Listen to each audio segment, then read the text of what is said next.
এমন একটা জামানা আসবে যেই জামানায় উমরের ফারুক থাকবে না, এমন একটা জামানা আসবে যেই জামানায় আলী থাকবে না। এর নবীর উম্মতের দল, এমন একটা জামানা আসবে হযরত আলী তার মাথায় হাত দিয়ে বলবে না, ওরে ছোট বাচ্চা, তোমার কোনো চিন্তা নাই, পেরেশানি নাই, আমি আলী তোমাকে অভিভাবক বানিয়ে আনিলাম, আমি আলী তোমাকে সন্তান বানিয়ে আনিলাম।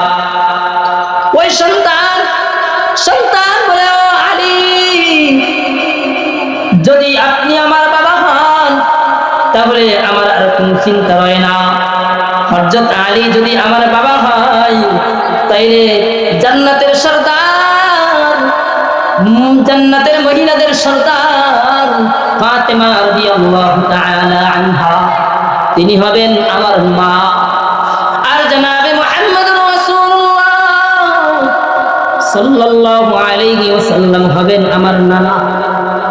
আর খাদিজাতুল কুবরা, তিনি হবেন আমার নানি।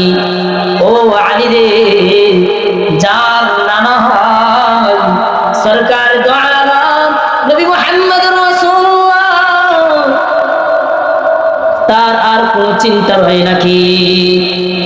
ও আলী রে, হাসরের কঠিন মুসিবতে যখন আমি দরখায়া যাব, তখন আমি আমার নানার হাত ধরে আল্লাহর জান্নাতে চলে যাব।